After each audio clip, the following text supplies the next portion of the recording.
lot of faith in my spirituality and, morality and stuff like that. I've always held on to that no matter how deep I got into the genre of dancehall. So, it just came to a point where even spiritual beings, spiritual people as well, who are indulged in this as well, they may understand more than other people may allow themselves to understand. So it's something that I really cannot explain for what it is, but you have to experience it. And I just made this decision because I think and I know that this is the best decision I will ever make, and I just want to go on that journey. Other things have happened in my life that have contributed to, putting that on it. So, Shaneil, this is time to make a decision and move forward, and this has been that moment. So is it fair to say that you were in a battle with yourself, so to speak? Of course. Yes, all along. All this time. All this time. In our previous interview, when I just started about three years ago, roughly, I also stated to you that I was strongly in my faith, and then I stepped into the world of dancehall. But now I think that I am able to strongly make that decision once again, and just pick up my pieces here and after and move forward. Disappointments in dancehall? Is it that it turned out to be what it's not? Worse than you thought? Didn't meet your expectations? What? Yes, it did not meet my expectations. And I was disappointed in a lot of things that I encountered. And this is where probably I would say to other aspiring artists and dreamers and who maybe want to make the same decision, I will not say don't do it. I will never suggest to another person who's dreaming to make that step and step into, music or dancehall music, whatever music. I would never hinder them and say, hey, don't do it. Because then I would be a hypocrite because I did it. But my thing is, I would want them to know, to learn as much as they can before going into that business. Because if you are a creative, who I am, I write all my songs, that takes a lot of energy, meaning emotionally, and you have to situate yourself in places and opportunities that will contribute to that positive thinking that you have to maintain. So once there's something that hinders that or disrupts that cycle that you have, then you're not going to be motivated to work. If you don't know what needs to be done based on what other people's duties are, for example, anybody on your team, then when they're not doing their duties, you may be at risk of, disrupting your creative space. So they have to learn, as I would advise them, to learn as much as they can, when they can, while they can, before taking on a route of any genre whatsoever, and especially dancehall music. You're talking there specifically to some issues that you discussed on your life about management. Okay, in particular about money deposited to the account and the accountability that you were getting that were not satisfactory to you. Is there a resolve in these matters? In my specific matter, Anything that, for drink? What's there?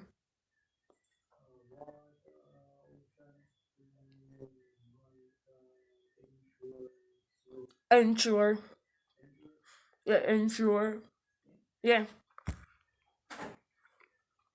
I'm really not at liberty to discuss a lot of things that I may want to, but in the future, hopefully I can, because this matter now is in the hands of the law. The lawyers are on the case, and I'm advised not to discuss a few things, or most of the things that are happening, which I will not, so I don't want to get into that, but however I can, discuss it to enlighten my followers, enlighten my fans, and whoever is watching and wants to know what's happening, I will. But some things I may not be able to discuss, but we'll... So some of that advice that you would give to your fans and to new artists looking to come in the business. Yes, definitely. So it sounds like you realize that you should have been doing some things that you weren't doing. Absolutely. Okay. 100%. As an artist, Yes. though you're busy and want to stay creative and stay away from that. And some do, some artists don't touch that At all. the money side, the business side at all. Yes. Because you have credible people doing it and accountability and so on. Absolutely. And there's a way to do this so that you can stay creative and focus on and focus on that as well. So management, in a sense, they have a responsibility to ensure too that you know, you always know, and there's no suspicion of any kind of underhanded behavior in the management. If I were a manager, I'm making sure that you're doing your duty to know what I'm doing, because I wouldn't want to be asked questions that I can't answer about your finances. Truly. You know what I mean? So it's good that you are revealing that to young people. Of course, in the of business. course. And you know, being one that has experienced it, I know what it feels like to be not being in the know. Yes. And the lack of knowledge can be something that hurts you. Yes. Because at the end of the day, if you're an artist that, you know, if you put something into place and you're expecting that those expectations are going to be matched, and you're putting the thought of integrity in it and everything, if that's not matched, then everything is just going to crumble. If you don't build a proper structure and a proper team, which can be very challenging, because now you're talking about finances, you're talking about having, you know, other people to be on your team to support and create and build.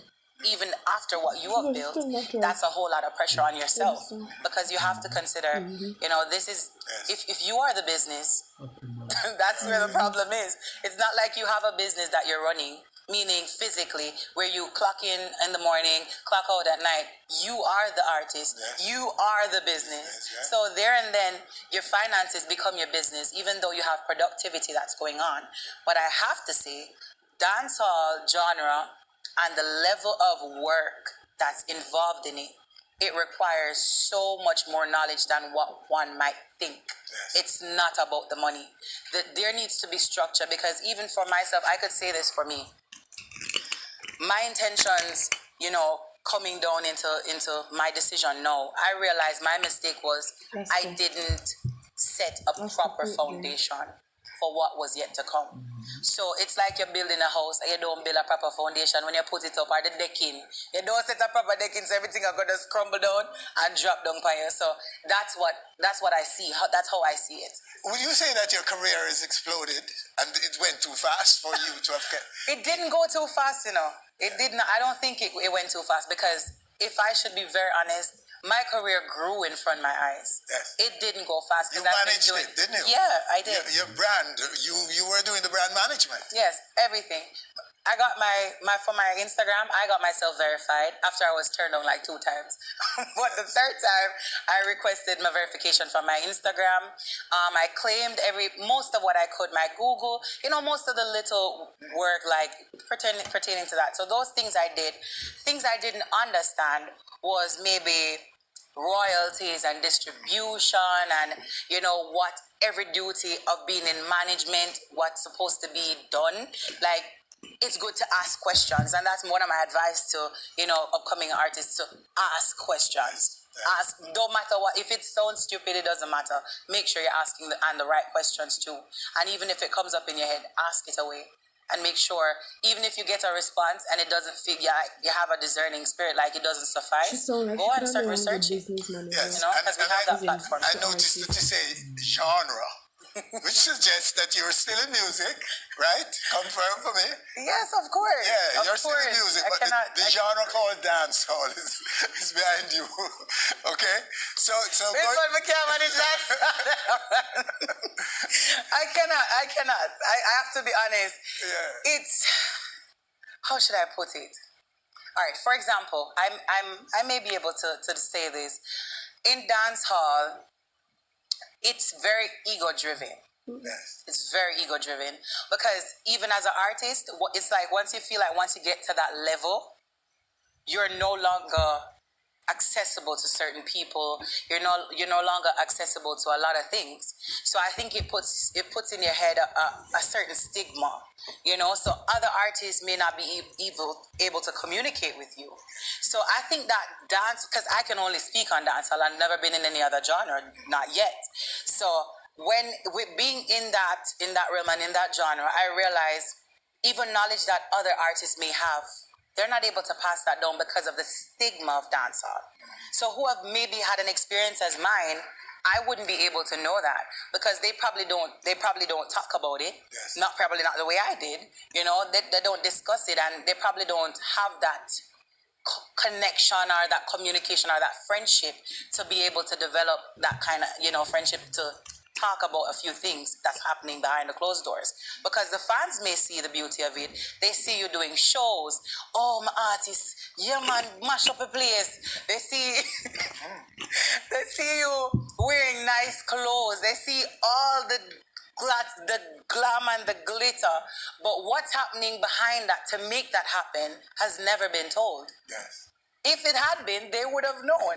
So and it's supposed to be that way. Nobody's gonna go and talk about their downfall. Who wants to talk about it? To do what? Everybody wants to talk about the best things that happen to them. I decided not to. Yes. Yeah. Well, my dear, it's good that you're doing this because you're helping. Of course, I want to. I would like to. You are alerting people in the business. Definitely. To what they must take time out and drop what they're doing and to understand the basics Definitely. of the business of music and entertainment.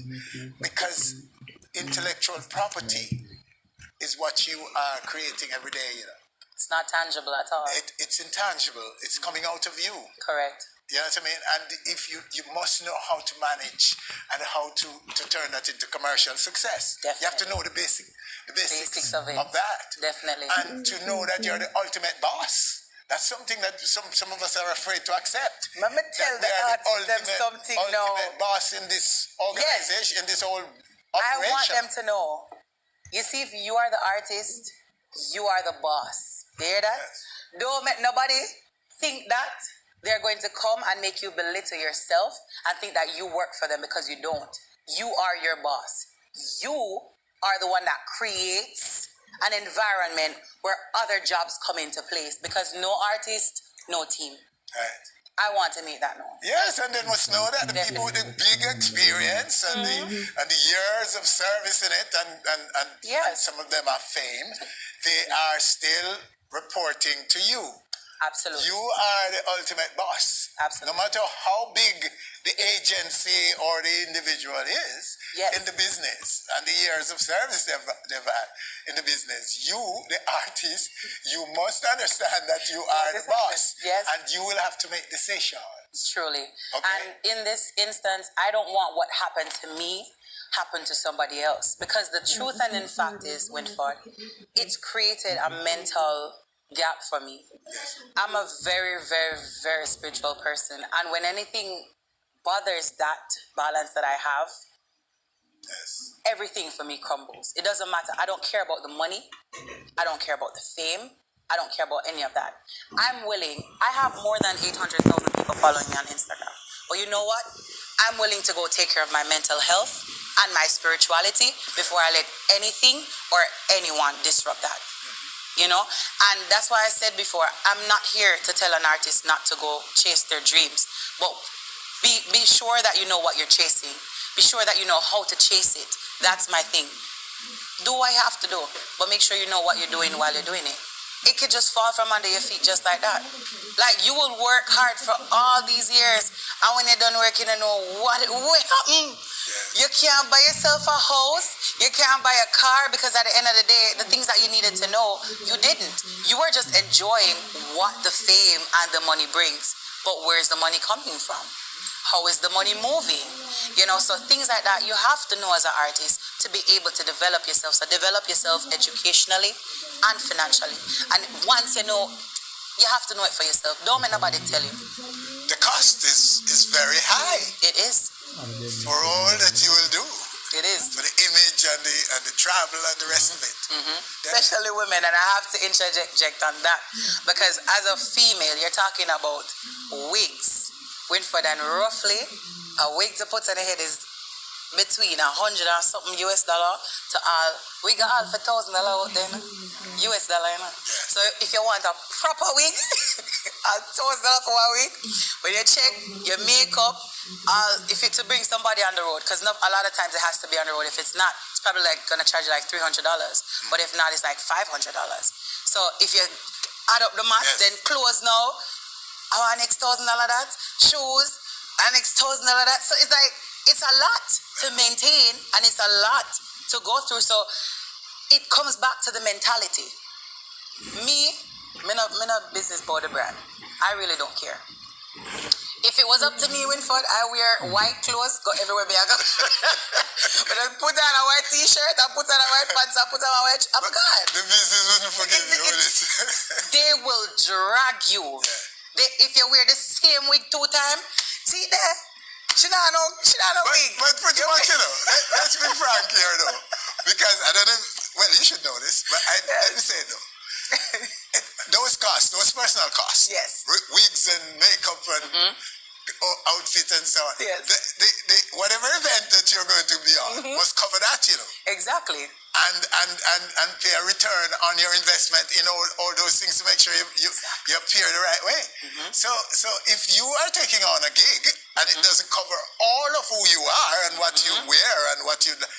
it wasn't worth it. Exactly. Because that cost, that promoter must be covering it. That event must be covering that. Yes. So that is the simple way of saying I'm dealing with it. Yes. You must cover, when you finish with an outfit, you're supposed to fling it away. Yes, simple. And the wig too, you dash the wig, you dash everything. In a setup like that, I wish that's the way it would be. But in a setup like that, Winford, me not have the mentality. No, it's not the mentality. No, it's the reality. It's the reality, but it's also because a lot of people may think that okay, when me done with this, I show you true. Somebody I got see me like, me not wear about this. Me? Oh, you me would. buy fit me wear it every dollar out. Winford, you know much time we wear this shoes? Yeah.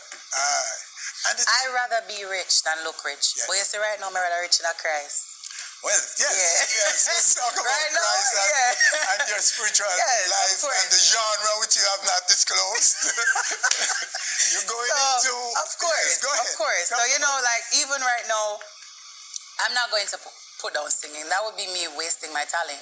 Because God gave me this talent to, do whatever that's necessary to bring others to light, to what